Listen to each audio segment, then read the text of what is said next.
culpables lo resolverán los tribunales. ¡A matarlo! No sé cómo sentir. ¿Pero es que acaso estos presos son los responsables de los... ¡No, claro que son los responsables! No tenemos ningún derecho a matarles. No podemos manchar con sangre la República. Pero ¿qué justicia esta de matar, sin más, en una orgía de sangre?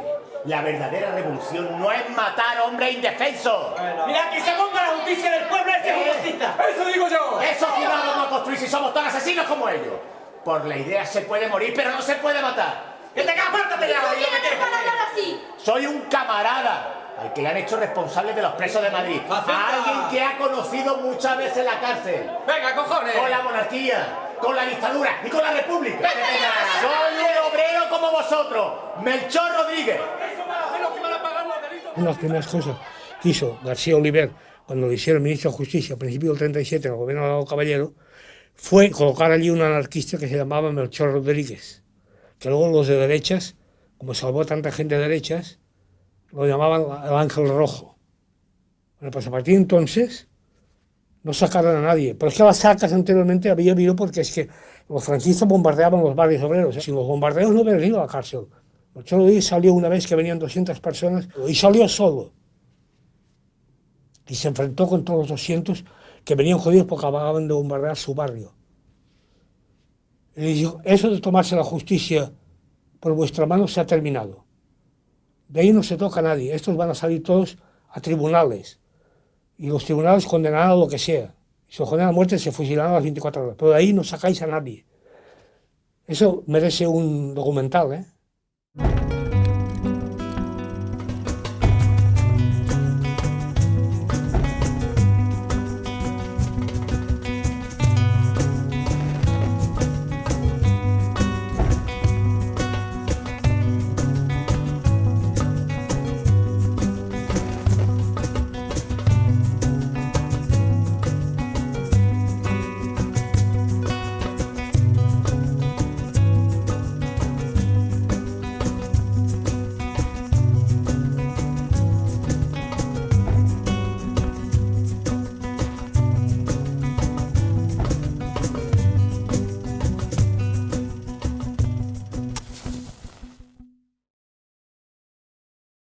Acepté el reto.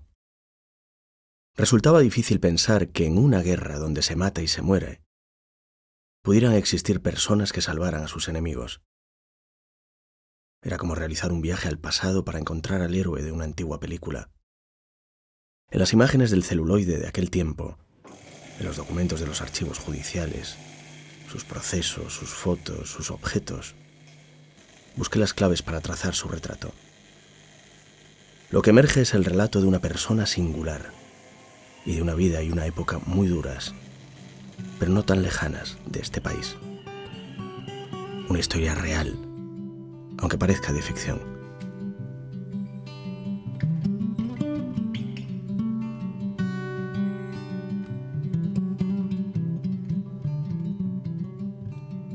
La Sevilla de finales del siglo XIX, donde nace Melchor Rodríguez, conserva su inconfundible aroma sureño.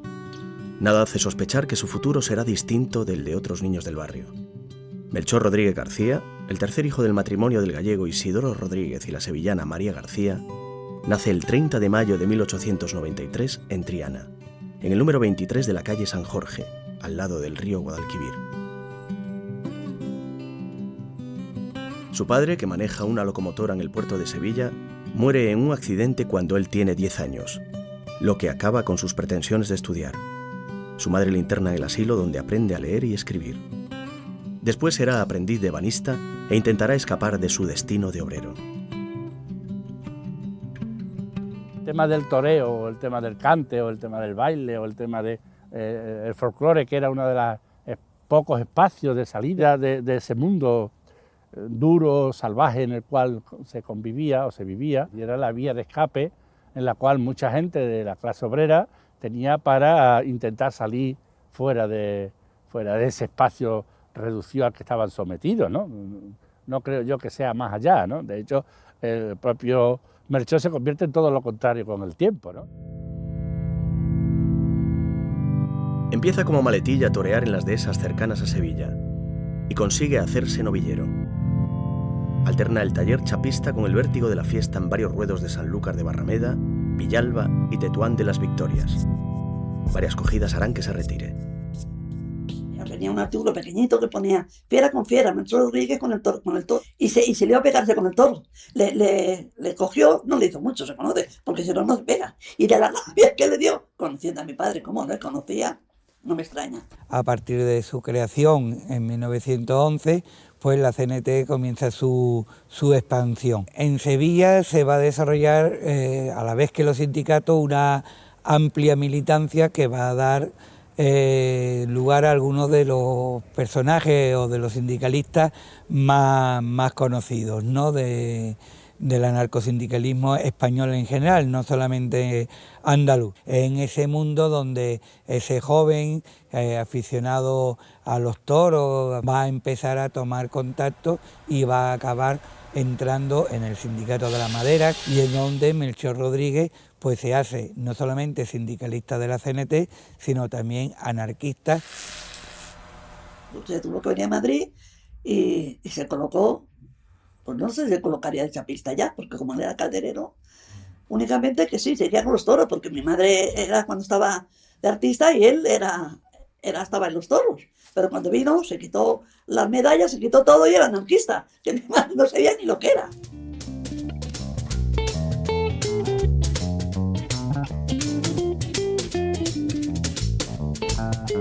Melchor Rodríguez llega a Madrid en 1920 huyendo de la policía sevillana, que le tiene fichado como secretario del Sindicato de la Madera y Carroceros, desde el que ha impulsado una huelga contra los patronos. Al poco de su llegada participa en la organización sindical cenetista. En Madrid se casa con Francisca Muñoz, una bailaora amiga de Pastor Imperio, y trabaja en los mejores garajes donde es cotizado por su buen hacer profesional de oficial chapista. La capital de España vive en los felices años 20, aunque aquella efímera bonanza no llegue tanto a los barrios obreros.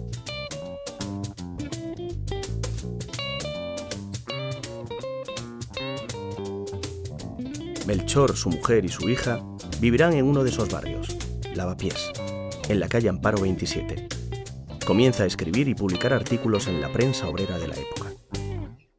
El sábado, y ya después de comer, se metía a su habitación, ponía todo ya ahí no podías entrar, eso era sagrado. Y ya salía, pero yo decía, ¿cómo podrá escribir y leer tantas horas? Me llevaba al teatro, me llevaba a dar una vuelta, pero ya el domingo por la tarde, a última hora. Y en la calle Carreta veníamos cantando porque le gustaba mucho la zarzuela. Y veníamos cantando los dos tan tranquilos, se acerca uno que ya le conocíamos, claro, toda la brigada social. Melchorito, ahí está la palabra. Melchorito, mira qué bien, nos has ahorrado un viaje. Y yo me quedé mirando, ya me lo figuraba, claro. Y dice, ¿por qué? Dice, porque teníamos orden de ir a cogerte, a recogerte a tu casa, pues ya te llevamos desde aquí. Dije, mira qué bien. Y se lo llevaron desde Carretas y me fui sola a mi casa. Cuando llegué a mi casa me dice mi madre, ay, papá, ¿dónde está? Digo, en su casa se ha ido.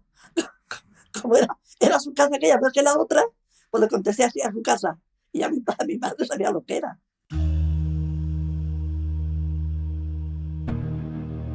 Cuando en septiembre de 1923 Miguel Primo de Rivera asume dictatorialmente el poder en España, sus objetivos son claros: palo duro a los obreros y recursos para la guerra de Marruecos. Los libertarios se afilian a las casas del pueblo de la permitida UGT para poder seguir la lucha. Allí y en el Ateneo de Divulgación Social, Melchor conocerá a la flor y nata del sindicalismo madrileño. Empieza una actividad incesante en las huelgas y en los periódicos. Melchor es miembro fundador de la Federación del Centro de la FAI. Junto con él, en el grupo llamado Los Libertos, se arracima una decena de hombres, entre los que destacan Feliciano Benito, Avelino González Mayada, Celedonio Pérez y Francisco Trigo. A Melchor Rodríguez le van a interesar o se va a preocupar por otros temas como es la cuestión carcelaria.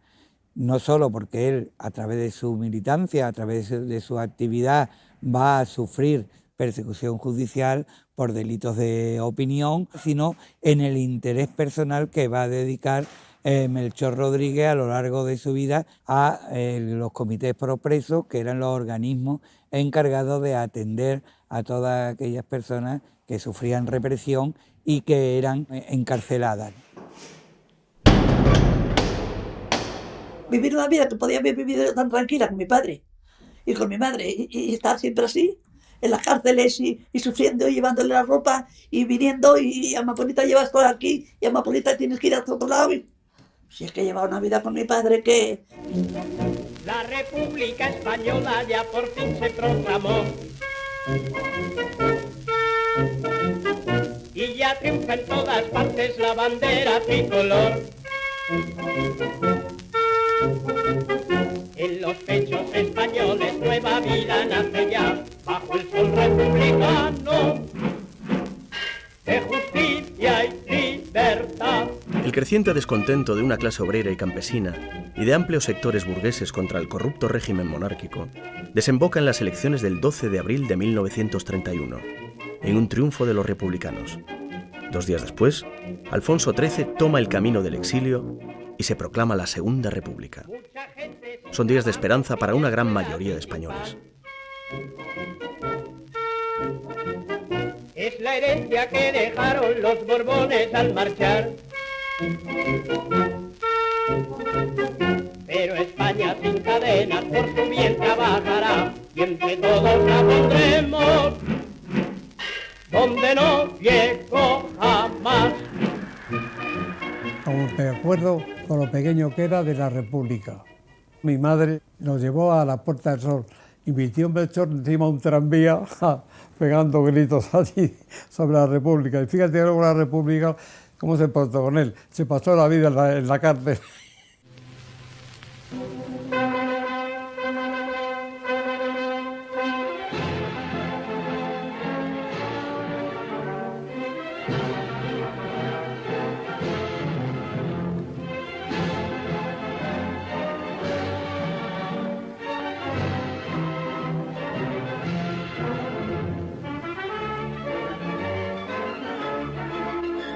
La CNT resurge con brío en los nuevos aires republicanos.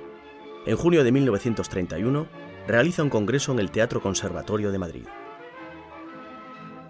Allí ya se ponen de manifiesto las tensiones entre tendencias. Una de ellas, la más radical, es partidaria de la llamada gimnasia revolucionaria. Pronunciamientos y rebeliones para propiciar la llegada de un mundo nuevo. Ha llegado el momento de hacerse oír, de avanzar en la organización y mejorar las penosas condiciones de una clase obrera a la cola de Europa.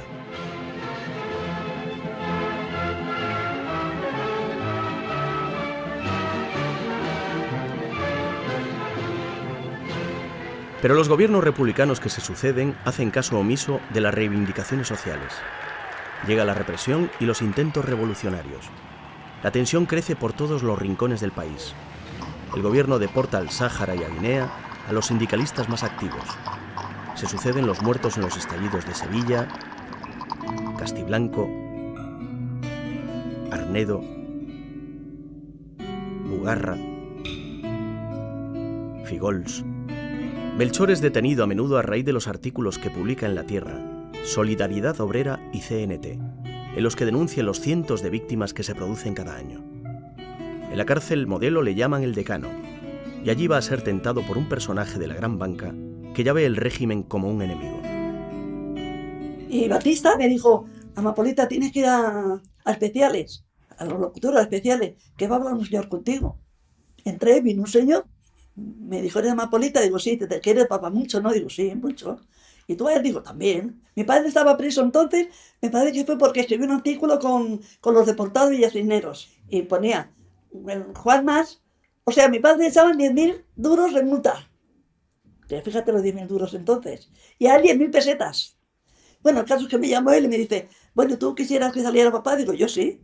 Bueno, pues dile a papá que si quiere que ahora mismo firmo lo que él sabe y le esperas fuera. Me dijo, bueno, pues va, adiós, adiós. Mira, yo una cría que era, fíjate. Ni sabía que era ese señor. Entonces me fui al locutorio y cuando llegué, como tenía ese genio, ¿cómo has tardado, niña? Y dije, pero si yo no tengo la culpa. Pues ¿qué has tardado? Papá, porque me ha llamado que fuera a hablar con... No le dijo Juan Mar, con un señor. Y dice, ¿y quién era? Digo, ay, no sé, me ha dicho Juan Mar. Decirle Juan Mar, aquello fue horroroso. Aquello fue horroroso como se puso. No vuelvas en la vida a ir. Yo no me vendo. Le dices que no me vendo. Tu padre no se vende. Que no. Pues fue unas palabras. Yo no me acuerdo ni nada. Yo llorando. porque claro, yo no sabía quién eran. Yo digo, yo que sé quién es Juan más ni Juan menos. Y ya llorando, llorando, hasta que ya me fui a mi casa, ya se metió para adentro muy enfadado, muy disgustado. Negras tormentas agitan los aires, nubes oscuras nos impiden ver, aunque nos espere el dolor y la muerte, contra el enemigo nos llama el deber. El bien más preciado es la libertad. Hay que defenderla con fe y con valor. La tragedia se ceba en este pueblo gaditano, cuya población jornalera está influida por el viejo Francisco Cruz, Seis Dedos. El hambre y la miseria de siglos alimentan la proclamación del comunismo libertario. Los jornaleros atacan el cuartel de la Guardia Civil, donde hieren a 2 números. La represión posterior es sangrienta. Enero del 33, la matanza de Casas Viejas es una fecha que marca un antes y un después en la Segunda República, que el nuevo régimen del que se esperaba una transformación social, un avance en comparación con el antiguo régimen monárquico, se viera afectado por lo ocurrido en esta población gaditana, donde se produce una matanza indiscriminada de campesinos, primero con el asalto e incendio de una choza en la que mueren 9 personas y después con el asesinato de otras 12, pues supuso un golpe de tales características que la Segunda República y el gobierno republicano socialista de aquel momento no pudo superar. También van a ser detenidos hasta un centenar de campesinos que van a terminar compareciendo ante un consejo de guerra y van a pasar, en muchos casos, detenidos varios meses. Melchor Rodríguez, con el Comité Nacional de la CNT, pues va a actuar en defensa de los campesinos detenidos y además va a tener una actuación personal con 2 personas que fueron iconos de los sucesos de Casas Viejas, como fueron Miguel Pérez Cordón y María Silva Cruz, la libertaria, cuyo padre y cuyo abuelo habían muerto en la represión de Casas Viejas, y María Silva se va a presentar al público cenetista madrileño y va a intentar leer unas cuartillas que llevaba escritas. Con ese teatro, cine abarrotado, con los micrófonos sonando en la calle Bravo Murillo, pues María Silva va a sufrir una intensa emoción que le va a impedir seguir leyendo las cuartillas, que va a ser Melchor Rodríguez, que está presente en el mitin, quien va a acabar terminando de leer ese saludo del campesinado, del proletariado andaluz y de los campesinos represaliados en Casas Viejas al pueblo madrileño.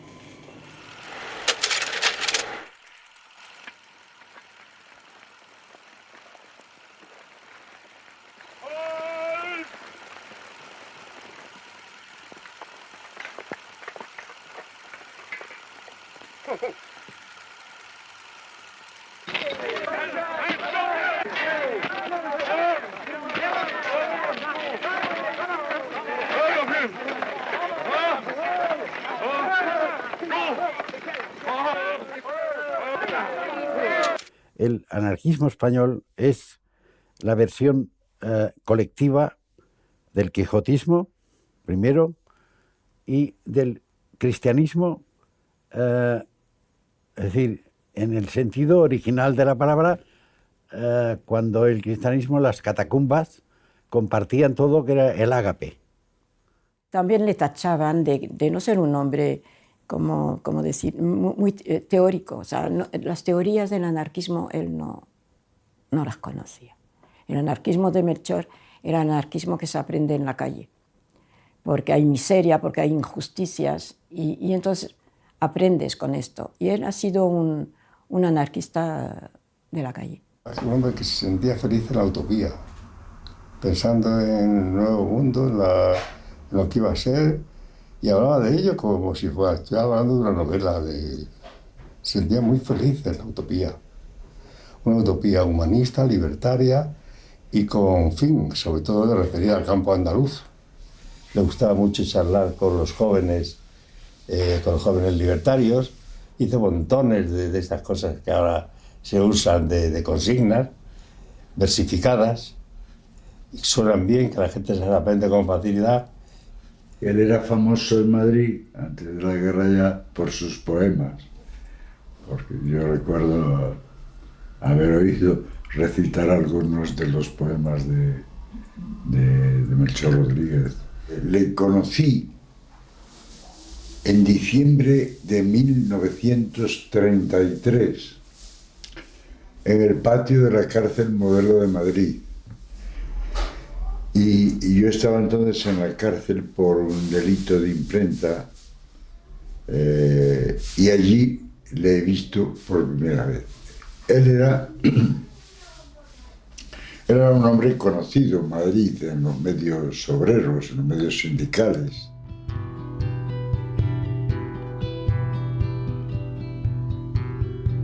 Las elecciones de febrero de 1936 dan el triunfo al Frente Popular. Muchos anarquistas han acudido a las urnas por la amnistía prometida para los 9.000 presos que se hacinan en las cárceles. Aumenta la violencia. Hay continuos rumores sobre un pronunciamiento del ejército, que se incrementan después del asesinato de Calvo Sotelo. El gobierno del Frente Popular se ha reunido con carácter urgente a fin de examinar la situación creada por el alzamiento del ejército para Hay operaciones de orden público, Las noticias que van llegando esta emisora acusan la impresión de que el levantamiento militar es general en toda España y posesión, el cuartel de la montaña y en el campamento de Carabanchel. Los grupos de acción del sindicalismo organizado se encuadran rápidamente en unidades de milicianos para el salvamento de la República. La guerra civil la provocan los que lo tienen todo, el dinero y las armas. Solamente el ejército español comete dos errores muy graves que ningún ejército puede cometer nunca. Primero, pierde el efecto sorpresa. Todo el mundo sabía, hacía 2 o 3 meses, que el ejército se iba a sublevar. Y segundo, subestima al enemigo, por las dos razones por las que la sublevación fracasa. Y eso hace que el poder de la República esté en la calle. El poder republicano queda en la calle. Y el poder lo recogen en la calle, en las barricadas, la clase obrera.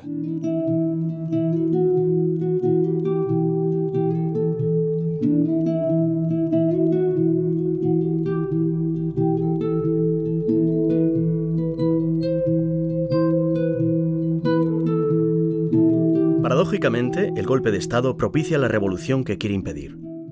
Y llega la guerra. Lo que algunos esperan y otros temen se produce en el caluroso verano de 1936. Melchor asiste al asalto al cuartel de la montaña el 20 de julio y observa cómo las pasiones se desbordan.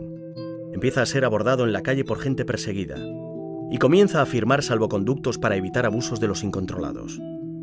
Algunas personas, nadando contracorriente, quieren imponer la razón donde solo hay locura, la moderación donde solo hay odio, el respeto a la vida donde impera la muerte.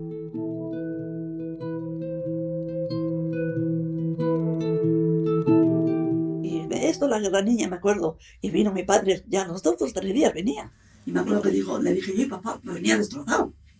Y dice, niña, ven, no se puede matar de esta manera, no se puede. Y es cuando enseguida empezó ya a salvar a la gente. Bueno, o le decían a mi padre, está en tal checa, la otra, y mi padre iba a ver, muchas veces podía, otras no. Y le avisaban, le decían, le tenían, luego habrá sabido quién era, pero cuando iba a salvar a la gente, no. Yo hago lo que he pensado y lo que he sentido toda la vida.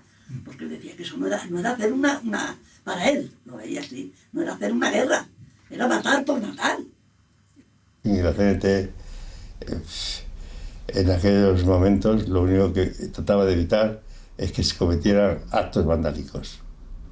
Los actos individuales no podía evitar la gente ni nadie. No, bueno, es que la diferencia de aquí a allá es que allá no eran incontrolados.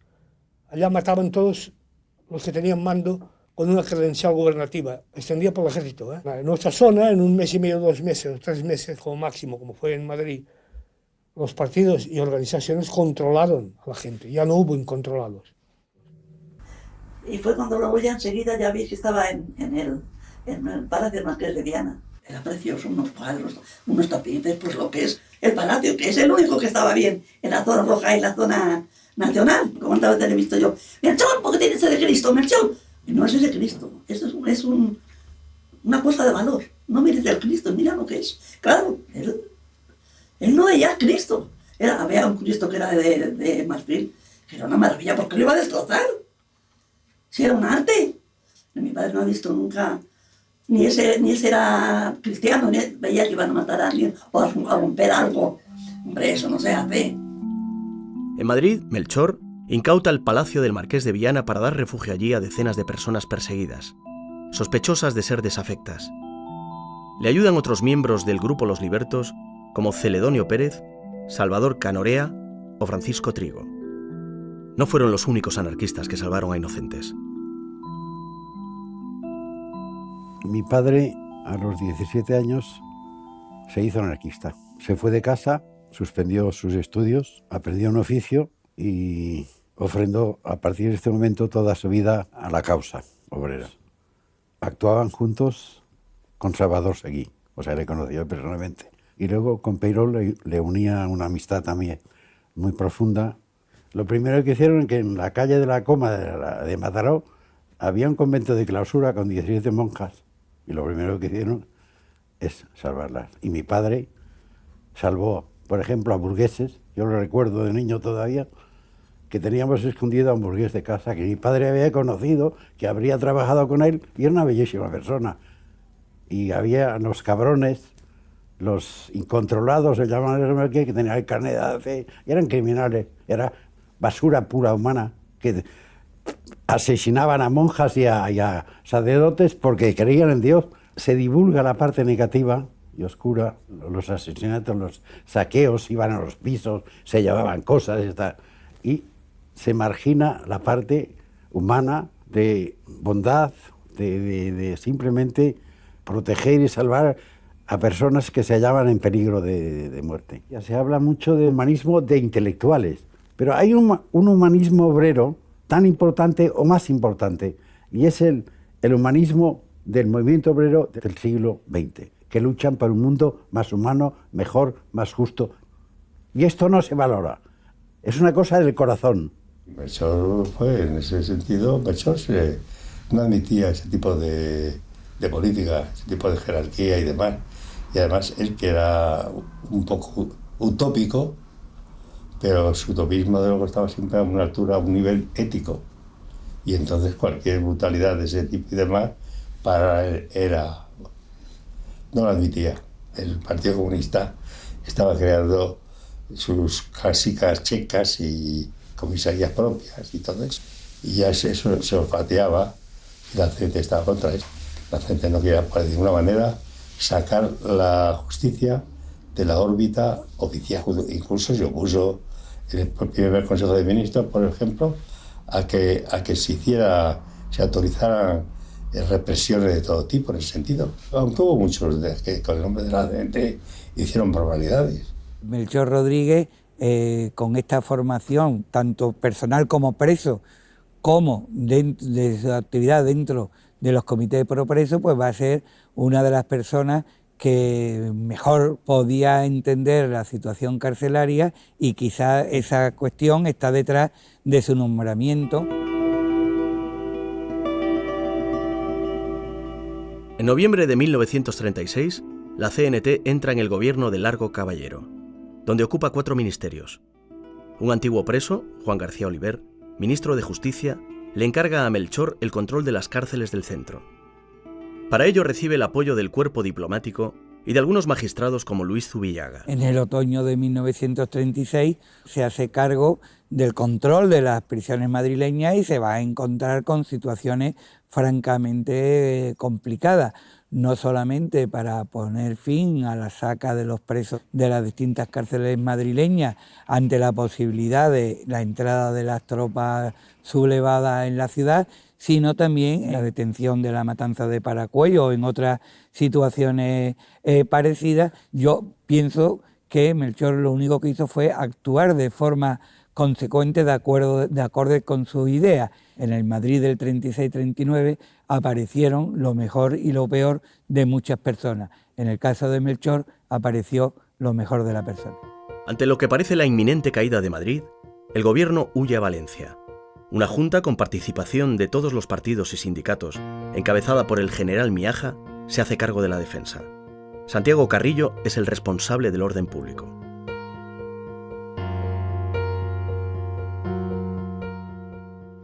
poco de estar yo en la Consejería de Interior de la Junta de Defensa, y ahí sí hablamos porque él vino a verme porque le habían nombrado director de prisiones y hablamos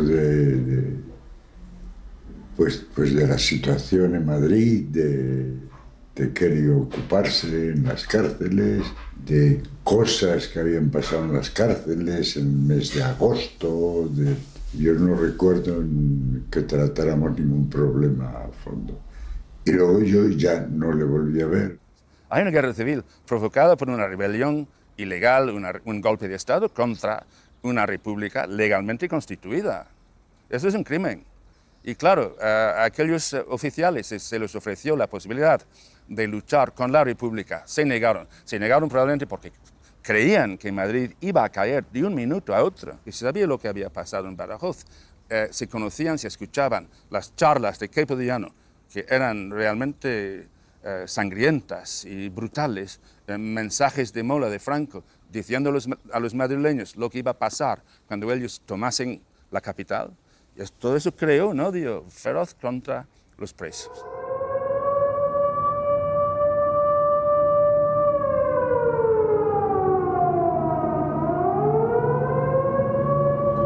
Había un odio en Madrid terrible contra aquellos presos porque caían bombas italianas, alemanas sobre la población civil. Madrid es la primera ciudad en la historia, la primera ciudad abierta de la historia bombardeada. Y en la casa de campo estaban ya las tropas de Franco. Madrid iba a caer en cualquier momento.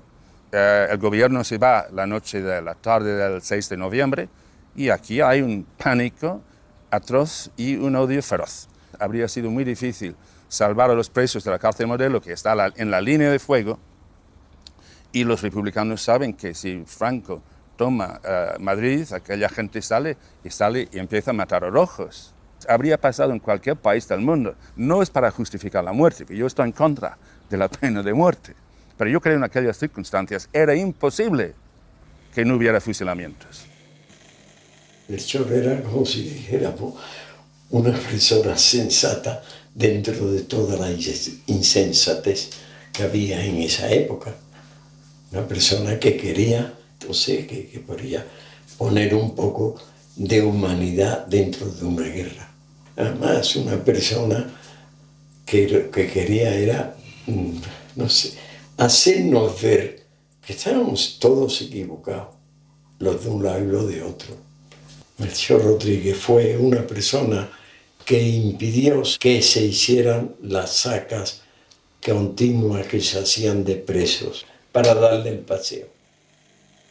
Nuestro padre, José Antonio García Noblejas, su hermano Vicente, son detenidos sin una acusación concreta y determinada. Unos días después, el 4 de diciembre, en las cárceles de Madrid se organizaban diversas sacas y entonces, en torno a las 2 de la madrugada, debió salir una primera saca que, aunque teóricamente iban camino de Valencia, el destino estaba muy próximo a las afueras de Madrid y no era otro que el fusilamiento sin ninguna explicación, el tiro. Y allí fue fusilado su padre, mi abuelo Tomás García Noblejas Quevedo. En una segunda saca que debió ser horas después, por desgracia hubo otras personas que también fueron fusiladas y en esa tercera saca, ahí van mi padre y su hermano Vicente, coincide en el tiempo con una intervención directísima de Melchor Rodríguez, que en nuestra familia y en la de tantos españoles siempre ha habido palabras de agradecimiento. Pero no solo eso, sino que al no ser fusilado, ¿dónde fueron a parar? Como tantos otros presos, lo llevaron a Alcalá de Henares. Y aquí hay otro segundo agradecimiento a Melchor Rodríguez, que el 8 de diciembre, en la cárcel de Alcalá de Henares, hay un conato de unos milicianos armados para sacar a los presos de las celdas y allí mismo matarlos. De todo ello tiene noticia Melchor Rodríguez y, por supuesto, una vez más, con arrojo, decisión y valentía, como era Melchor, se presenta e impide, por su decisión personalísima, que allí pudiera llegar a ser asesinados incluso hasta 1.500 presos que en ese momento se encontraban. En Alcalá hubo un tío que le puso el fusil y él se abrió la chaqueta y dijo, tira cabrón, y al pobrecillo, como decía después, le habían matado no sé quién, los aviones de Franco que acababan de pasar por allí.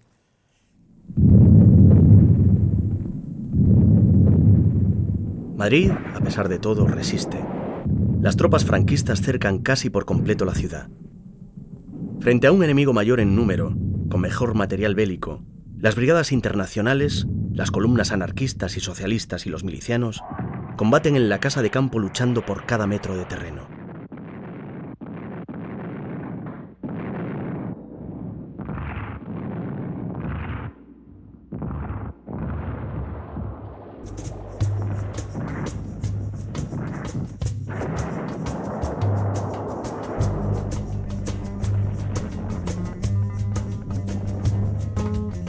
Puente de los franceses, puente de los franceses, puente de los franceses, mamita mía, nadie te pasa. Los rebeldes llegan hasta la ciudad universitaria. Dentro de un Madrid asediado, mujeres, ancianos y niños empiezan a forjar la leyenda de la ciudad mártir. La vida, cuando no hay bombardeos, se desarrolla en una triste rutina, la de las colas y el desabastecimiento. La de los evacuados, una dura realidad que durará casi 3 años. El de la mula torda, el de la mula torda, mamita mía, es mi marido. Madrid que bien resiste, Madrid que bien resiste, Madrid que bien resiste los bombardeos. De las bombas se ríen, de las bombas se ríen, de las bombas se ríen, mamita mía, los madrileños. Han traído hordas vandálicas de otros países para destruir nuestra nación y exterminar a sus hijos. No, no pueden ser españoles, no merecen serlo. Maldición sobre ellos y odio eterno contra la casta feroz que representan. La actitud normal es reaccionar de la misma manera, es decir, ojo por ojo y diente por diente. Pero la única manera de ser humanos y de identificar qué es la verdad es el bien y nada más. No dejarse desmoralizar porque los demás hagan otra cosa. Es decir, descartar los conceptos cuantitativos para medir éxito o fracaso y optar, si es necesario, por el fracaso a nivel convencional y cuantitativo y elegir, a pesar de todo, el bien. Esa actividad también va a ser aprovechada de alguna forma por, digamos, quintocolumnistas o gente que intenta camuflarse y que encuentra en esa actitud abierta de Melchor Rodríguez el lugar oportuno donde permanecer escondido hasta la primavera del 39. Melchor Rodríguez llegó a ser un hombre dudoso incluso para correligionarios suyos por esa actitud. La impresión que hemos tenido algunos mucho tiempo es que había estado protegiendo a la quinta columna con gran dedicación y eso le llevó a ser visto por los franquistas pues como un protector, el ángel rojo, ¿no? Pues a lo mejor era eso, un altruista que ponía la vida humana por encima de todo, claro.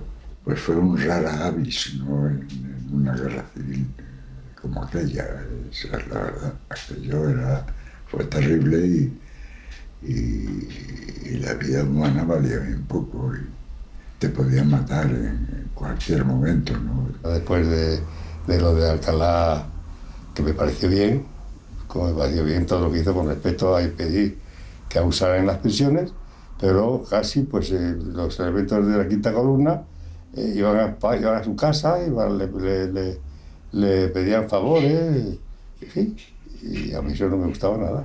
Lo de Melchor no cae bien, no solamente en un espacio importante del movimiento anarcosindicalista o incluso libertario en general, pero mucho menos en el ámbito institucional, porque rompe un poco la imagen que se tiene o que se vende del movimiento libertario, ¿no? El movimiento libertario es un movimiento terrorista, violento, que se lleva por delante con la bomba a quien haga falta, y claro, personajes como Melchor jode la historia, ¿no? No da la imagen, ¿no? Este tío le interesa divulgarlo o darlo a conocer su propia existencia, que es esto de salvarle la vida a los fascistas, ¿no? Esto no pega, ¿no?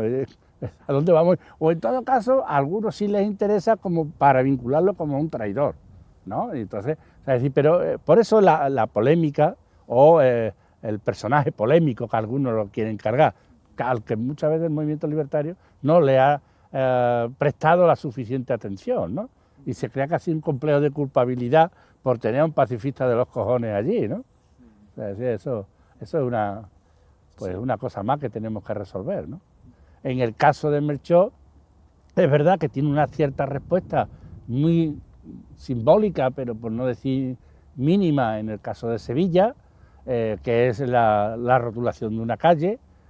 Sí es verdad que hay una respuesta popular, como es el azulejo en la calle San Jorge, pero por ejemplo en Madrid, que es donde desarrolla su mayoría de actuaciones, aún no tiene un espacio físico dentro de la ciudad que reconozca su existencia, ¿no?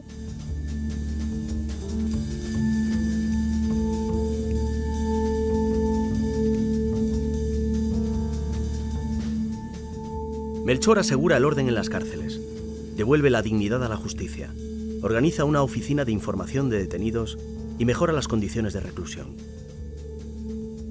Crea un hospital penitenciario en la capital de España con la ayuda de la Cruz Roja. Asimismo, acompaña a cientos de detenidos en los traslados a cárceles de Valencia y Alicante.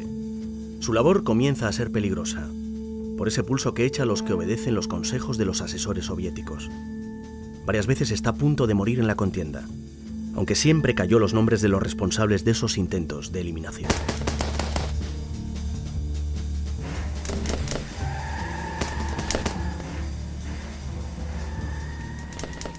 Si es que no lo sé.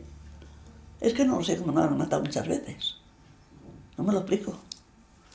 Pero mira, ha sido así, porque cuando lo de Valencia igual, cuando lo de Valencia vino, que venía el coche, decía Rufo, fíjate, Amapolita me llamaban siempre, fíjate las balas. Venía lleno de las balas, pero los cristales y todo. Yo decía, pero papá, y no te ha pasado nada, niña. Sin embargo, yo en mi interior siempre creí que yo decía, eso es Dios, haz lo que está arriba. Porque es que me era imposible. Pero no es que se salvaba él, es que salvaba a los demás, menos mal. Héroe, bueno, sí, o sea, que tuvo que arriesgar la vida para salvar gente, ¿no? Y eso, o sea, yo personalmente, yo creo que las actuaciones de las checas no favorecían a la causa de la República. Y por tanto, lo que él hizo, yo creo que sí favoreció a la República. Y en ese sentido, o sea, si las únicas posibilidades son traidor o héroe, yo tendría que decir héroe. O sea, quienes le llamaban traidor, a su vez, eran asesinos. O sea, yo creo que de Melchor Rodríguez habría que sacar la dimensión humana. Evidentemente, hace un trabajo, sobre todo en noviembre de 1936, y salva muchas vidas, incluso vidas, o sea, de personas que a lo mejor no eran de su agrado ideológico o político. El problema con Melchor es que, o sea, que hay un elemento también de candidez, porque todo ese trabajo evidentemente establece amistades con las personas que ha salido, que luego le favorece, pero que significa que para muchos compañeros suyos era traidor. Hizo un pacto con la fascista, con el Franco sería, bueno, con ellos, que no se matarían a nadie más, se quitaban todos los paseos, si esos prometían también no bombardear. Así pasaba. Y decía mi padre, estaros tranquilos que no bombardean. Y era verdad, no tiraban ni una bomba. Pero Federico Moseni y otro, Oliver, que luego le quería mucho. Es el caso, yo me acuerdo de García Oliver divinamente, de verle en mi casa, era muy majo. Pues se pusieron en contra, no sé por qué vieron que salvaba o lo que fuera, y fue cuando ya le quitaron. Y quitaron a mi padre de director general de prisiones, y a los 2 días bombardearon.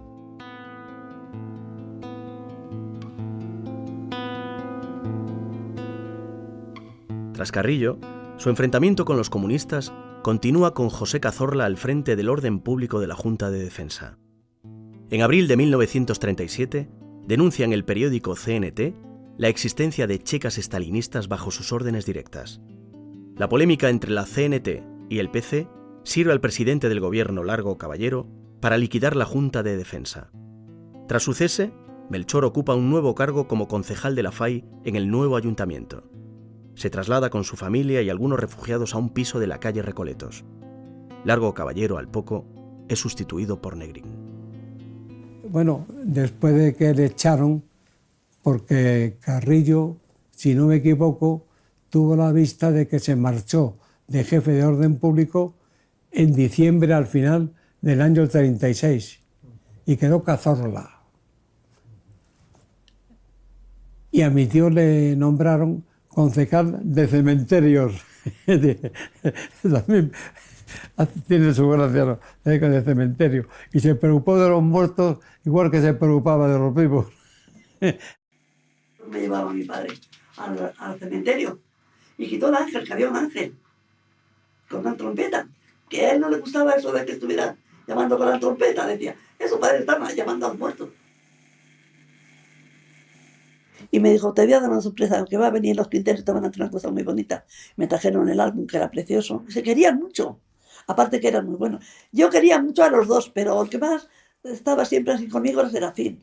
Era el que más, era el mayor. Me parece que es el que me hizo el verso. Luego estuvo Pastora, estaba la niña Los Peines, y estuvieron mucha gente, mucha. Mucha gente estuvo. Fue muy bonito, fue un homenaje muy bonito que me hizo mi padre con todos ellos. Pues Padilla me sacó un pentagrama, me sacó un paso doble, y ese día pues lo tocó.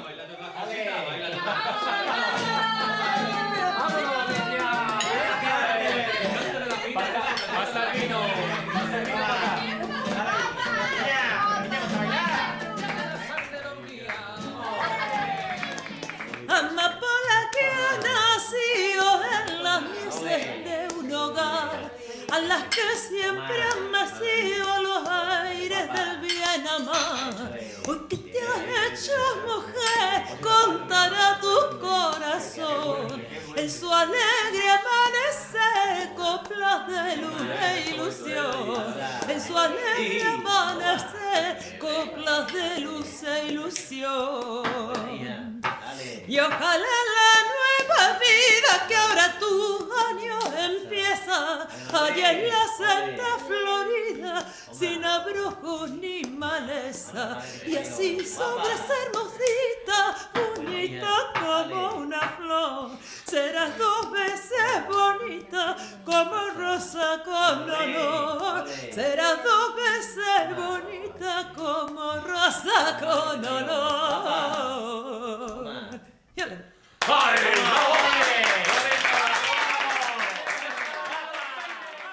Fue Serafín el que murió. Pues como quería llevar la cruz, mi padre le puso la cruz, para que veas que eso es lo que debe de ser, respetar a las personas. Ya ves tú, en una guerra, poner una cruz. Que yo también pasé más rato, porque yo decía en casa, ay madre mía, ¿qué le va a pasar a mi padre?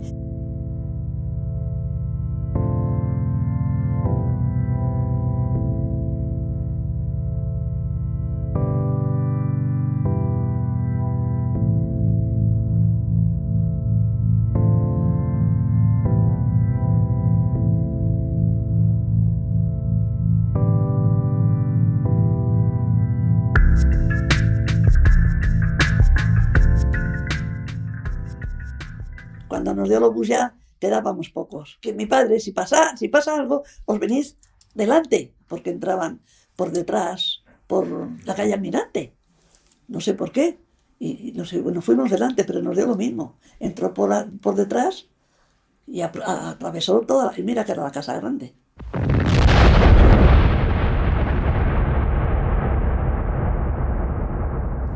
Fue espantoso aquello. No lo quiero ni recordar. Luego yo no encontraba a nadie, no oía más que quejidos, pero como estaba todo oscuro, y pues yo tropezaba con todo. No sabía, y por quejarse yo iba a donde oía los quejidos, pero como tropezaba, tú no sabes lo que pasé, hasta ver, la que saqué fue a mi madre, pero cuando saqué a Mariano fue horroroso. Y entré a buscar lo que, con algo, y encontré un trapo, se lo puse, y luego era un visillo, porque me daba miedo verle la cara, me daba un miedo horrible. Luego ya perdí el conocimiento, ya fíjate, no sé si era los nervios o qué, saqué a mi madre, a todos, la abuelita, a todos. Y luego ya, cuando me di cuenta me encontró mi padre, por 4 caminos me encontró mi padre. Aquello fue tremendo, es horrible de contar la guerra. Cada vez iba creyendo más. Y además no estaba bautizada, claro. Y yo me acuerdo que dije, en cuanto termine la guerra, el primero que hago es bautizarme. Y así lo hice. Y a mi padre no le gustó. Yo creo que mi padre desde entonces ya empezó a cambiar un poco.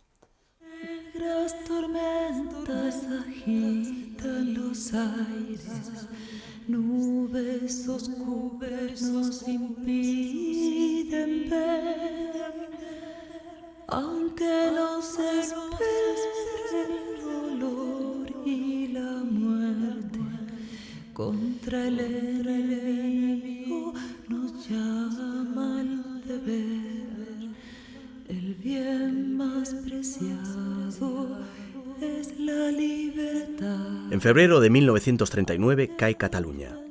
Miles de exiliados republicanos y el gobierno de Negrín cruzan la frontera francesa.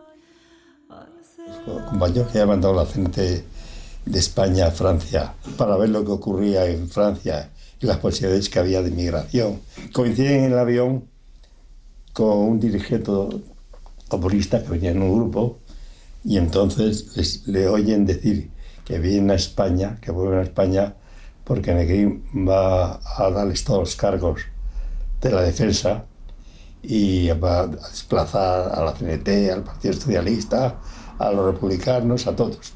Y a partir de ese momento, cuando vienen a España, informan en un pleno de militantes al que yo asistí, pues contaron esto, y entonces la CNT, hubo una voz que dijo, eso no podrá ocurrir en Madrid. Y si ocurre, tenemos que cargarnos a Negrín y a quien sea.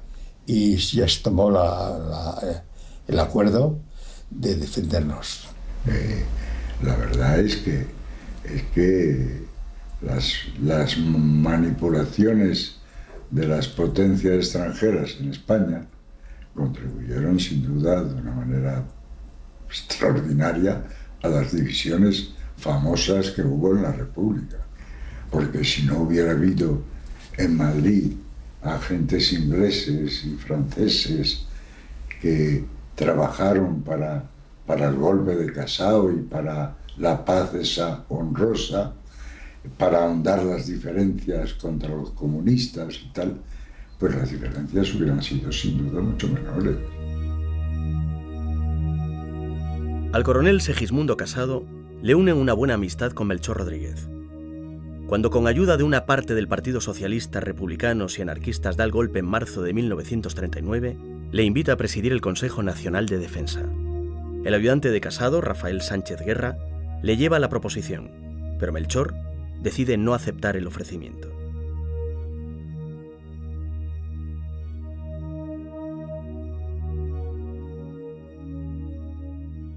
Es la hora, mi coronel. Anuncia al profesor Besteiro. Hoy tenemos un mensaje especial. Ante todos ustedes, el profesor Julián Besteiro. Os hablo desde este Madrid que sufre con dignidad su martirio. Ha llegado el momento de la verdad. El gobierno del doctor Negrín solo intenta ganar tiempo ante la posibilidad de un conflicto mundial. Cuando se pierde es cuando hay que demostrar, individuos y naciones, el valor moral que se posee. Yo os pido que asistáis al poder legítimo de la República, que no es otro que el poder militar. Para eso se ha creado el Consejo Nacional de Defensa.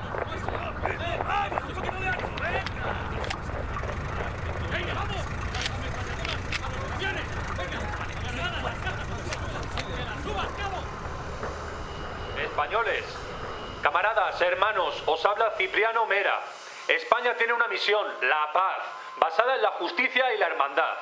Si por desgracia para todos nuestra paz se pierde en el vacío de la incomprensión, os digo que, como soldados, estaremos en nuestro puesto hasta sucumbir, defendiendo la independencia de España. O todos nos salvamos, o perecemos todos. Cedo la palabra al coronel Casado, presidente del Consejo de Defensa. En esta hora difícil me dirijo también al enemigo. Escoged. Si queréis la paz, encontraréis generoso nuestro corazón de españoles, o la paz por España, o nuestra lucha a muerte. Para una y otra decisión estamos dispuestos los españoles independientes, libres, que no tomamos sobre nuestra conciencia la responsabilidad de destruir nuestra patria. Españoles, ¡viva la República! ¡Viva España! Y me dijo, niña, yo me voy, te quedas con todos aquí. Ya sabes el jaleo que hay, que era cuando los comunistas. El caso es que me dijo, mira, tú no puedes abrir la puerta a nadie, porque como te entregues tú, me entrego yo. Así que tú verás lo que hace. Puso una metralleta de esas y me dice, si pasa algo, niña, no tienes más que hacer así mirando. Y le decía yo a José Mari, cuando se fue, pero José Mari, ¿qué me ha dejado aquí, papá? Pero papá está tonto. Y le decía a José Mari, niña, no hagas caso, si no lo vamos a usar esto. Porque yo tenía un miedo que me moría. La lucha entre comunistas y Casado y la CNT y los socialistas. Y Mera se vino a Madrid con todas sus tropas. A mi tío, entrando en Madrid, le detuvieron los comunistas, ¿no? Y tardamos 3 días en saber de él. Ya a mediados de la madrugada le encerraron en un despacho y entró un capitán comunista, un hombre, dice que se abrazó a él, le dijo, ojalá que tenía de conocerle, aunque no tengamos las mismas ideas, es usted un hombre admirable y tal. Le dice, le tengo preparado para que se vaya usted ahora mismo a Madrid, porque aquí corre usted peligro. Y dijo, yo no me voy si no me voy con el coche, con el chofer y con el secretario. Solo no me voy. Me he ido usted mucho, pero espérese. Salió el hombre corriendo y al rato aparece adelante y le dice, Melchor, ya le están esperando todos en el coche. Y entonces le preguntó mi tío su nombre. Yo se lo dio. Se volvió loco buscándole mi tío y lo dio con él, no lo encontró. Atención, madrileños. La sedición comunista ha sido derrotada. El último combate ha tenido lugar en la Plaza de la Independencia, donde las tropas del Consejo de Defensa han tomado la sede del Partido Comunista, hallando gran cantidad de víveres, lo que ha provocado la indignación del pueblo hambriento. Se han hecho numerosos prisioneros. El Consejo seguirá con su plan de entablar negociaciones con el enemigo para llegar a una paz justa. Pero esa paz justa es una ilusión. Las negociaciones del Consejo Nacional de Defensa son un fracaso. Franco no cede y miles de republicanos huyen hacia los puertos de Levante, esperando unos barcos que no llegarán. En Madrid se prepara la rendición, la entrega de una ciudad que durante toda la guerra no pudo ser tomada. El Melchor era concejal del Ayuntamiento de Madrid y entonces lo he hecho de la Plata. Dice que alguien tiene que darse para entregarlas al enemigo. Se ofrece Melchor va a hacerlo, a pasar tal, y pasa pues entonces a ser prácticamente el alcalde de Madrid, cuando Enche de la Plata y todos los demás se marchan.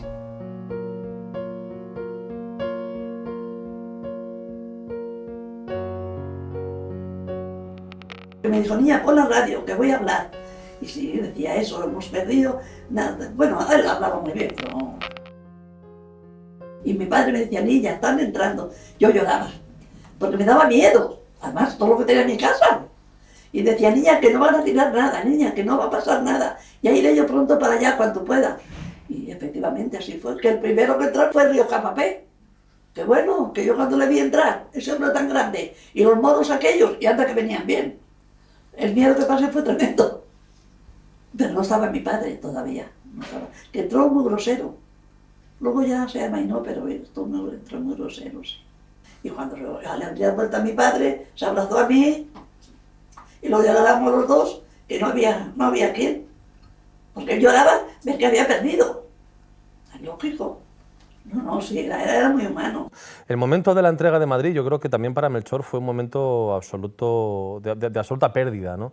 Yo creo que ahí es cuando se tambalean sus pensamientos anarquistas, porque es cuando ve realmente que muchos que eran anarquistas no lo eran. Que los viejos anarquistas que se habían bregado en luchas obreras, como Celedonio, como él, habían perdido.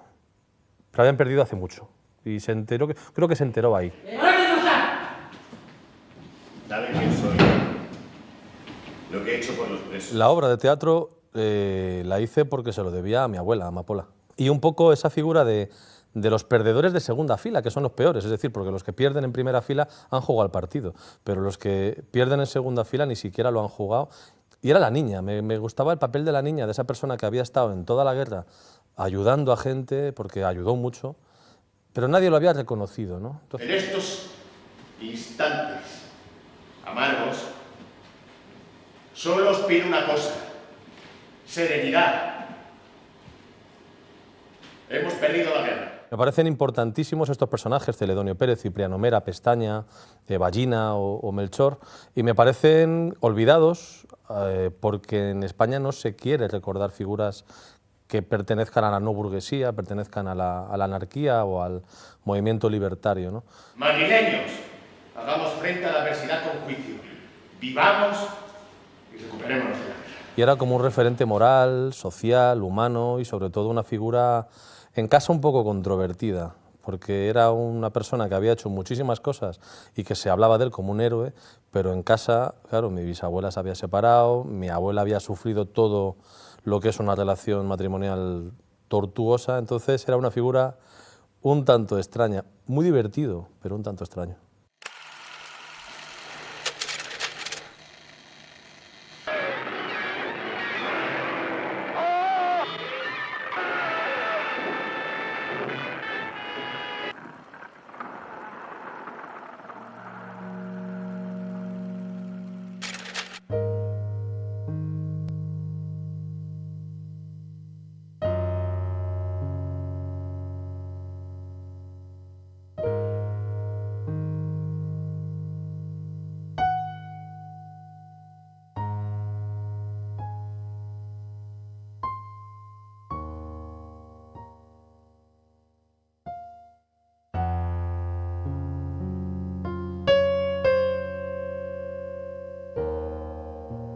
Los primeros meses y lo primero de entrar a la guerra, que es cuando más necesitaba, pues se vio muy solo. Además veía los desengaños que le hicieron todos, y para él fue eso muy duro.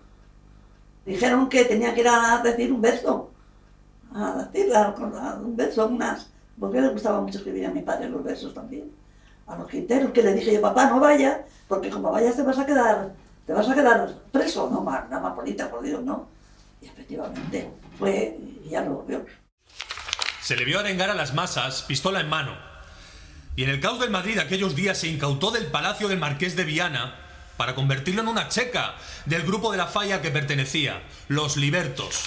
Lo que usted llama checa, en realidad fue refugio de muchísimas personas, entre ellos curas y militares. Protegí la propiedad y las vidas de los criados de palacio, a pesar de trasladarme a un piso de Recoleto, en noviembre del 36. Y resumiendo, señores miembros del tribunal, aplicando los artículos vigentes de nuestra justicia militar, pido para el reo la pena de muerte. Sin embargo, en virtud de los hechos heroicos y humanos realizados por el acusado en la dirección de prisiones, solicito al tribunal que se dirija al caudillo solicitando le indulten la última pena.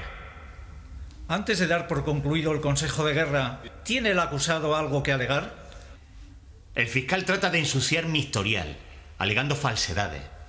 Puedo aducir miles de hechos en favor de personas perseguidas, por lo que me han querido matar en varias ocasiones a lo largo de la guerra. En el juicio no se ha dicho una sola palabra sobre las declaraciones a mi favor de ministros, de militares, médicos, abogados, empresarios, frailes, sacerdotes, salvados por mí, de los hermanos Álvarez Quintero, del doctor Marañón, del Cuerpo Diplomático, de la Cruz Roja Internacional, libros que me saltan y... Siéntese, señor Rodríguez. Ya disponemos del sumario. Ahora pregunto a la sala, ¿tiene alguien algo que declarar? Yo, su nombre, Agustín Muñoz Grandes, general del Ejército Español. ¿Y qué tiene usted que decir? Con permiso del excelentísimo tribunal, me gustaría entregar en descargo del procesado un documento que no ha sido adjuntado a los informes de la defensa. ¿Qué contienen esos pliegos? El nombre y la rúbrica de más de 2000 personas que deben su vida a la acción de Melchor Rodríguez García, yo entre ellas. ¿El procesado tiene algo que decir a este respecto? Desde luego, ese gesto es muy cristiano. Con su permiso, yo no soy cristiano, soy libertario. Cumplí con el deber que la República me había encomendado custodiando a más de 12.000 presos. Les traté con el respeto que para los anarquistas merecen todos los seres humanos. No lo digo para pedir clemencia, sino para demostrar que la CNT y la FAI están integradas por hombres honrados, que cuando son vencedores saben ser generosos. Muy bien, señor Rodríguez. Visto para sentencia. Lo pasé muy mal porque, lógicamente, han condenado a papá a muerte, y la verdad, sufrí mucho porque no se lo merecía, no se lo merecía.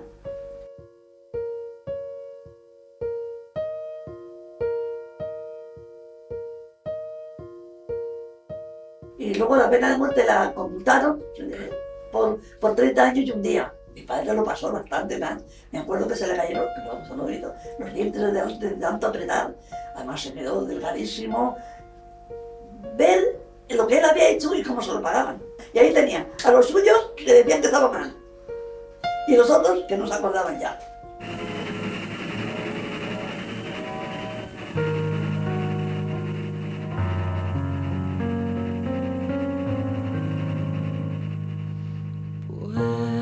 De Santa María, presidio de mi tormento, tumba del alma y del cuerpo de hombres vivos, mitad muertos, celda de mi soledad. Entre los miles de represaliados que poblaban esta prisión central del puerto de Santa María estuvo Melchor Rodríguez.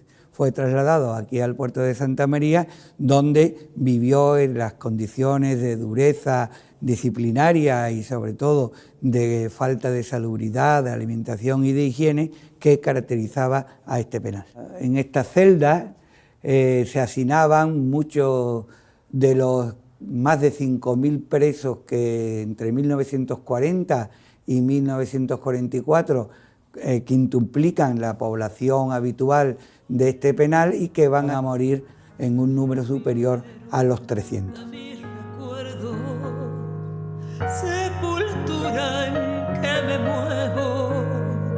Cuando sale en libertad provisional en 1944, el país está inmerso en una dura posguerra de hambre, racionamiento y de represalias contra los vencidos. A Melchor Rodríguez le ofrecen ocupar un puesto en la organización sindical de los vencedores o vivir de un trabajo cómodo empleado por personas a las que salvó. Opciones que rechaza. Van llegando los colores a una larga noche del franquismo gris y oscura. Melchor, libertario hasta la muerte, forma parte de comités regionales cenetistas y mantiene contactos con diplomáticos europeos para el reconocimiento de la Alianza de las Fuerzas Democráticas Españolas, donde se integra la CNT. En lo material vive de forma austera de varias carteras de seguros, actividad que realiza en la capital de un país que poco a poco sale de la autarquía.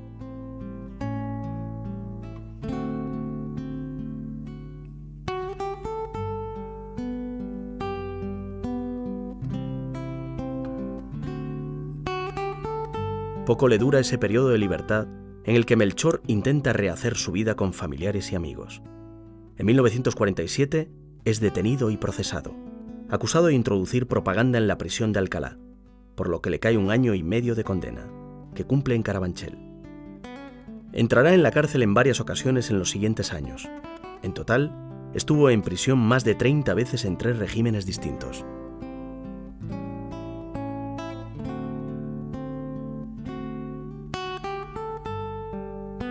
Tras las últimas condenas, intenta hacer una vida normal y actúa a favor de los presos políticos, utilizando para ello los amigos personales que tiene el régimen.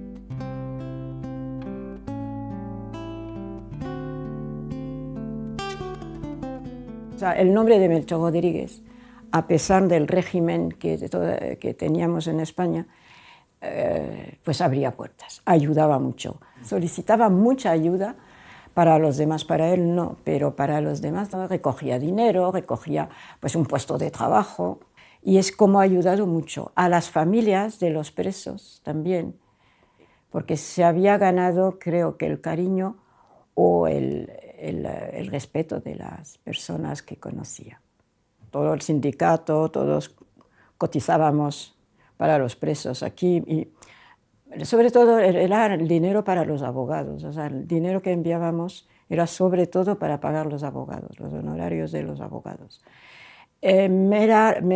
Recogía, era el responsable, y entonces a través de Melchor lo enviaba, porque sabía perfectamente que si había un franco que llegaba a Madrid iba a llegar a su destino. O sea, eso desde luego. Melchor era de una honestidad incuestionable. O sea, vivió en una vieja casa de la calle Libertad, de esas casas antiquísimas de Madrid. Él iba a cobrar lo de su seguro, los recibos, se instalaba en casa, comía, y luego se ponía a copiar, se pasaba el tiempo copiando coplas, versos de lo que él había escrito, que quería escribir, y de hecho escribió algunos. Y sí, era su mundo, el mundo de la copla. Como un hombre serio así podía estar metido en ese mundo un poco especial, o la idea que tenemos de la copla. Pero cantaba y me escribía las coplas, y los tenías que aprender porque esto es España. La copla es España. Se sabía de memoria un montón de poemas, y me llevó a ver un baile de estas mujeres, pues como en una de las fotos, ese baile así, digo, pero Melchor, esto no es nada serio. Digo, vamos, que va a ver usted a esas cosas. Pero esto es todo mi corazón. La dulce y sabrosa flores de su suelo, campos de verdor, y el vaho de su esencia, de su malva rosa, sol y mar y cielo, y aroma y color.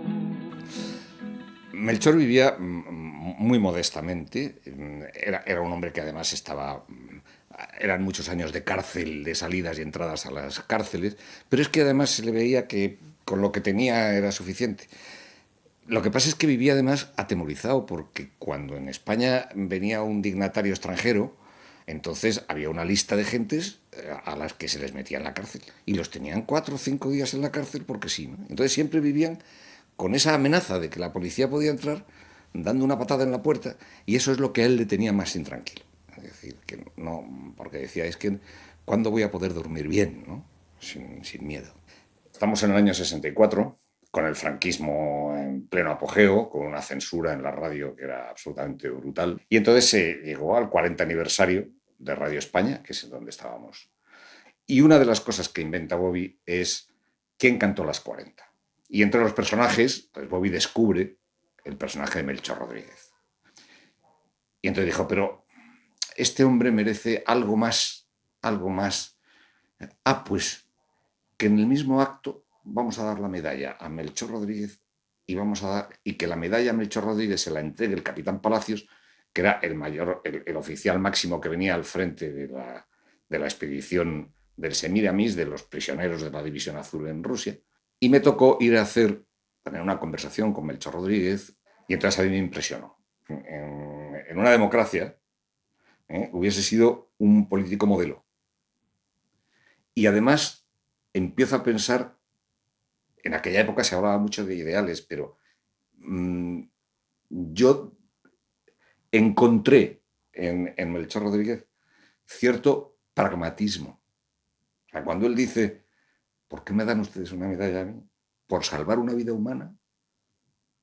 Eso es el pragmatismo puro. Es decir, él no se planteaba por salvar falangistas o por salvar comunistas o por salvar... No, es por salvar una vida humana. Participó porque se dio cuenta que era el primer acto que se hace en España en el que las dos Españas están juntas sin reproches, sin discutir, como si hubiese una reconciliación nacional de golpe. el momento de entregarse las medallas fue tan tremendamente emocionante que la gente lloraba, pero lloraba a lágrima viva, vamos. Es decir, que fue precioso. Señoras, señores y amigos, vaya para todos un inmenso arsenal de agradecidos abrazos con todas las fuerzas de mi corazón de idealista libertario, de antes, durante y después de la guerra.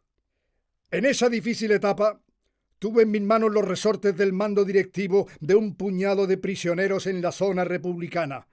En aquel entonces, yo ya había padecido 30 encierros carcelarios por predicar mis ideales, pero no quise para aquellos millares de hombres encarcelados lo que no había querido para mí.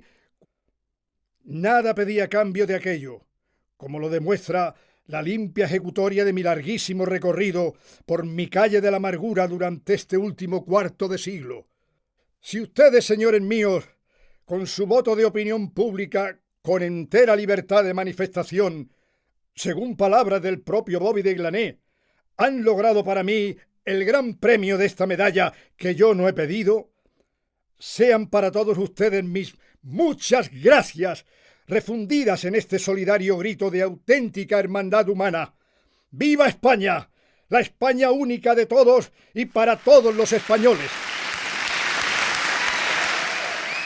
Es que cuando él pronunció este final, debió ser, porque la gente de pie estuvo aplaudiendo hasta que se le cayeron las manos al suelo, pero es que vimos gente llorando, porque allí mismo en el Circo de Price, que tenía unos 2.000 aproximadamente, 2.200 butacas, una cosa así, había gente de todas las ideologías. Estaban también las dos Españas en aquel local, ¿no? Es el principio de los años 70. Melchor, envejecido, sigue luchando por los presos y se opone a las actividades del cincopuntismo en CNT, un intento de confluir con la organización sindical franquista. La sociedad española ha cambiado y empiezan a soplar vientos de libertad en la universidad y en el mundo obrero. Y ve llegar poco a poco su fin.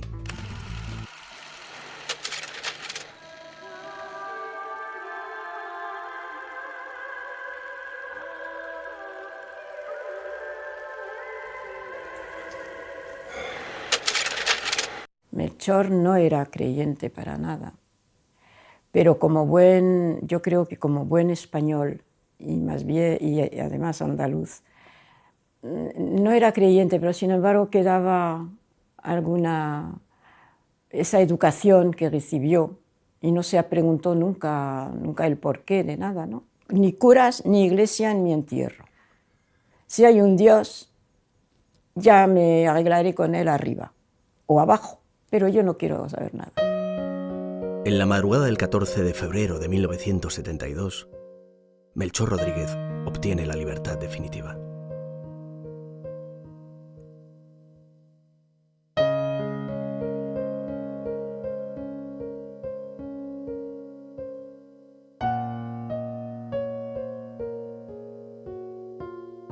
Esto, mira, me lo regaló él recién salido de la prisión, y en ella conservo el lazo de la corona que le mandó la CNT, que lo guardo con el mayor cariño del mundo.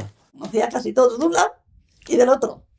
Conocía a muchos y lo pasé mal, pero me emocionó ver que él había logrado juntar a todos como él quería. En el entierro se produjo además el fenómeno de una unión de la derecha y la izquierda. En Vicio le enterramos en un cementerio católico, una sacramental, y él llevaba el Cristo encima de la caja, envuelto en la bandera de la CNT, se cantó el himno de la CNT y Alberto Martín Artajo rezó un Padre Nuestro. Y allí había gente llorando. Y la única cosa que una cruz, todo el féretro. Y sí, yo cuando vi eso digo, ay, madre mía, Melchor se debe de remover ahí dentro. Pero bueno, al fin y al cabo tampoco pasa nada. Y me acuerdo que son todos nichos, pero a lo largo. Y yo dije, cuando entré dije, Dios mío, hasta para esto es raro mi padre. Todos tienen cruz menos él. Todos tienen cruz y él sin cruz.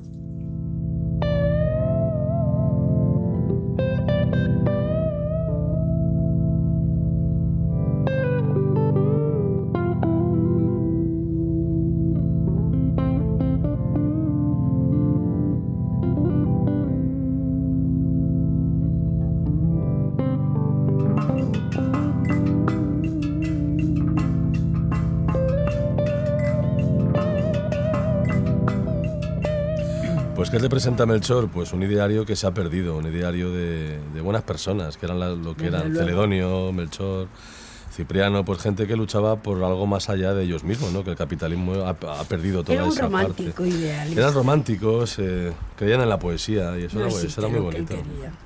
Era un romántico iluso, porque lo que él ponía en las poesías no existe. Más honrado que nada en este mundo.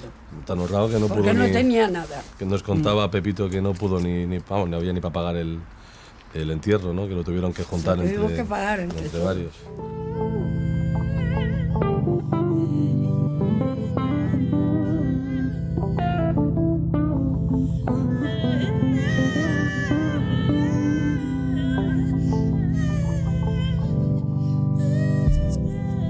Anarquía es amarse y entenderse libremente, sin explotación, sin esclavitud, sin autoridad, sin leyes artificial y trabas de ninguna clase. Porque anarquía es la nunca relajación de la dignidad y de la moral humana, que destruye las fronteras, todas las fronteras, y solo reconoce una patria única, el universo entero y una sola familia, la de todos los hombres del mundo, sin distinción de razas ni de clases, todos hermanos, para que lo sepan de una vez los ignorantes y los malvados, para que vean los ciegos y oigan los sordos.